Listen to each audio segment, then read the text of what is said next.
ऐसी माएं हमारे आप सबके सहयोग से गौरी गोपाल में रहती हैं और हमें इन माओं की सेवा करने का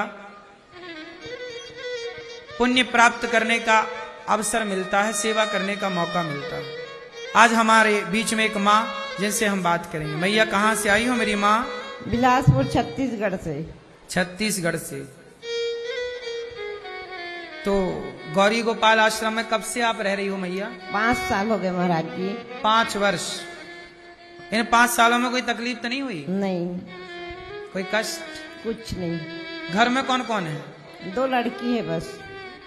2 बेटियां हैं, बेटा नहीं है? नहीं। बेटा आप तो हैं हमारे बेटा। हाँ, हम आपके बेटा हैं। तो बेटियां 2 हैं, तो दोनों बेटियां जब हैं तो आपको यहाँ क्यों रहना पड़ता? बेटियां क्यों नहीं सेवा?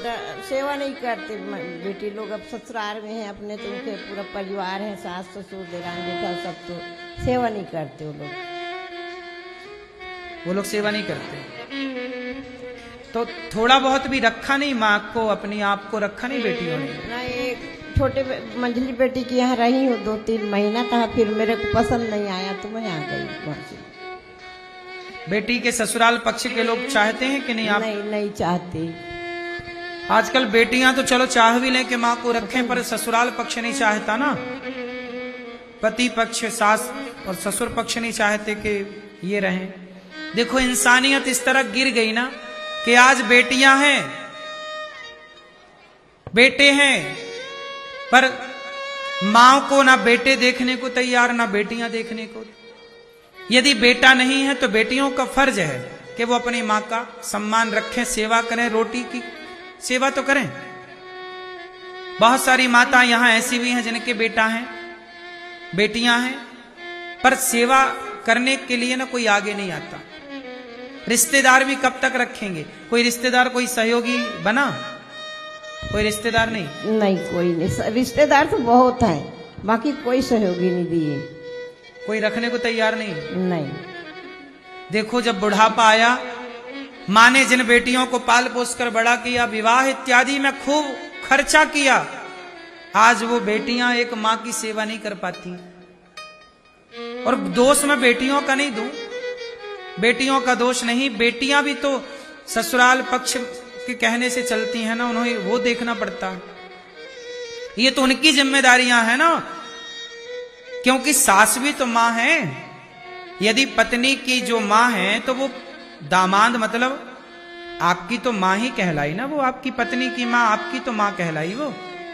तो इंसानियत के नाते तो उनकी सेवा करो, फर्ज है आपका। यदि कोई नहीं है तो आप करो।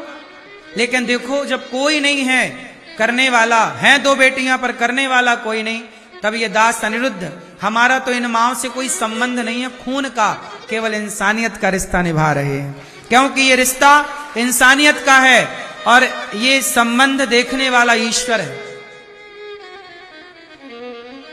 भगवान हमसे पूछेंगे ना कि चलो तुमको हमने संसार में भेजा, 25-50 साल का जो भी ईश्वर हमें समय दे, 100 साल की, 50 साल की जो उम्र ईश्वर तय करेंगे, तो जब मैं यहां से मरकर जाऊंगा तो भगवान पूछेंगे, अनिरुद्धाचार्य आओ, तुमको दिया हमने समय, क्या किया? मैं कह सकूंगा कि प्रभु हमने उन बेसहारा माओं की सेवा की जिनके अपनों ने ठुकराया, हमारा कोई संबंध नहीं था, फिर भी हमने इंसानियत के नाते, हमें ये लगता है कि इन माओं के भीतर भी तो ईश्वर है। यदि आप इन माओं का अपमान करेंगे तो अपमान किसी माँ का नहीं होता, माँ के भीतर बैठे भगवान का ही तो अपमान होता है। और सम्मान होगा तो माँ का नहीं, माँ के भीतर बैठे ईश्वर का सम्मान होगा। जब मैं मरकर जाऊंगा भगवान पूछेंगे तुमने क्या किया? मैं कहूंगा कि प्रभु वृंदावन धाम में आपने बिठाया तो कोई भी धाम में आता सबको पेट भर भोजन मिलता। आज गौरी गोपाल रसोई में सबको पेट भर भोजन मिल रहा है, तो ये तो मैं अपना जवाब तैयार कर रहा हूं ना ईश्वर को देने के लिए। जवाब दाखिल तो करना पड़ेगा ना ईश्वर को, नहीं करना पड़ेगा?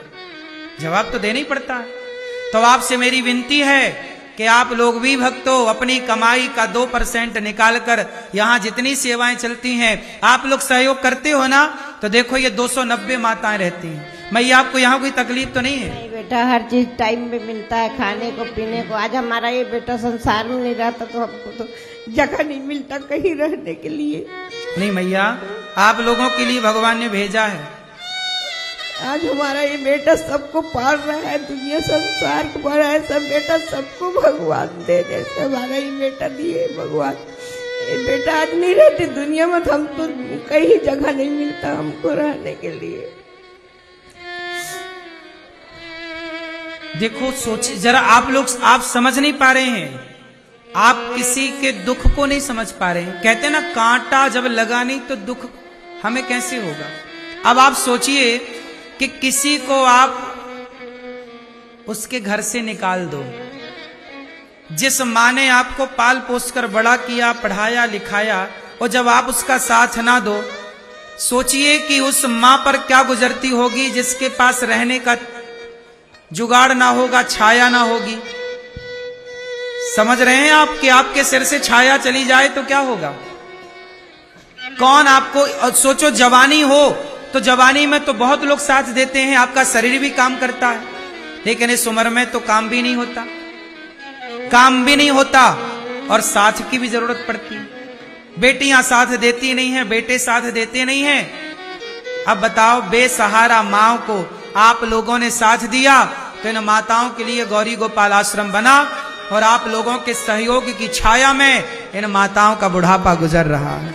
आप लोगों ने साथ दिया तो आपके साथ दिया आप लोगों ने तो इन माताओं के लिए गौरी गोपाल में चूल्हा जलता है, और आपके सहयोग से ही चूल्हा जलता और माताओं की रोटी बनती है और माताओं की भूख मिटाई जाती है, आप सबके सहयोग से। जब घर में काम किया करो ना, घर का हिसाब किताब किया करो ना, तो एक बार गौरी गोपाल की तरफ जरूर देखा करो कि आपकी एक बूढ़ी माँ, एक जरूरतमंद माँ, इंसानियत के नाते वो भी आपकी माँ है, और आपकी एक माँ गौरी गोपाल आश्रम में रहती है। 290 माताएं हैं साहब यहाँ, और सभी माँओं की क्या व्यवस्था है आप लोग अपनी आंखों से जाकर देख सकते हैं। ऊपर सामने वाले आश्रम में, इस वाले आश्रम में देखिएगा, मैया समय से भोजन पानी मिलता है? चीज मिलता है बेटा, सुबह 7 बजे 6 बजे चाय मिल जाता है, 7:30 बजे नाश्ता मिल जाता है, 11 बजे खाना मिलता है, फिर शाम के 4 बजे चाय मिलता है, फिर 7 बजे खाना, फिर 8 बजे दूध।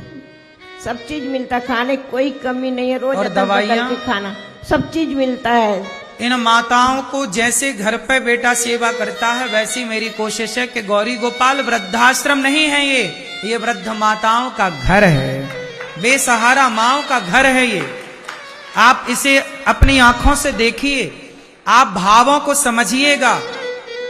ऐसा नहीं है कि आपने बस देखा, आप समझ नहीं सकते कि बेसहाराओं को सहारा देना कितना बड़ा पुण्य है। और ये सब मैं तो आपका ऋणी हूं, मेरी तो कोई हैसियत नहीं है कुछ करने की, आप लोग साथ देते हैं तो ये सारा कार्य होता है।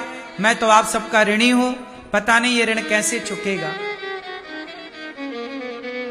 आप सबका मैं जितना धन्यवाद दूं कम है।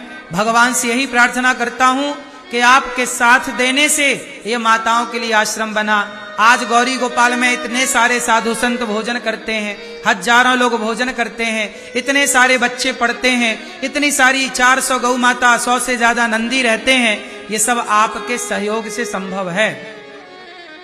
ये आश्रम जो बन रहा है ये वृद्ध माताओं के लिए ही बन रहा है, और माताएं जो आती हैं उनको यहां ही रखा जाएगा।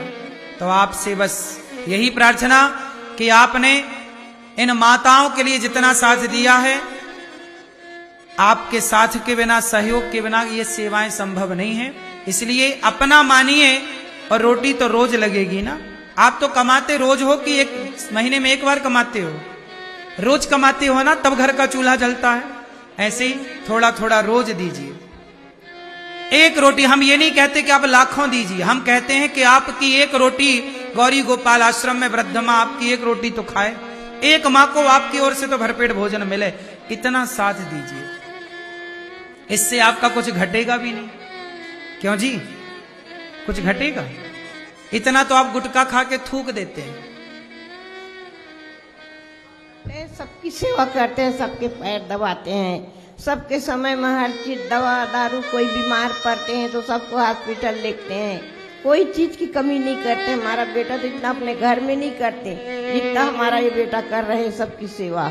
बस आपसे यही विनती है कि आप भी इन माओं का बेटा बनकर, बेटी बनकर आइए, इंसानियत का साथ दीजिए। गौरी गोपाल आश्रम में जितनी माएँ हैं, आप एक माँ को, इन माओं को भोजन दीजिए। एक माँ को आप गोद ले सकते हैं कि एक माँ की जिम्मेदारी मेरी। आप भी अपने बच्चों से कहो ना कि बेटा तुम पैसा कमाओ और माओं की सेवा करो। आपकी ओर से भी एक दिन माताओं को भोजन मिले कि आज 290 माताओं को हमारी तरफ से भोजन बांटा जाए, आप भोजन दीजिए। आज आपकी तरफ से माताओं को गिलास भर दूध दिया जाए, मतलब 290 गिलास दूध, माताओं को एक एक गिलास दूध। आपकी ओर से कुछ आपका भी सहयोग हो, क्योंकि जब ईश्वर मेरे से पूछेंगे तो मैं तो जवाब दूंगा कि मैंने जैसा बन पड़ा, चोरी नहीं की, गलत नहीं किया, भीख मांग मांग कर सेवा की। आप भी कह सकते हैं कि प्रभु हमने भी गौरी गोपाल आश्रम में जो सेवा का यज्ञ चल रहा है, उस यज्ञ में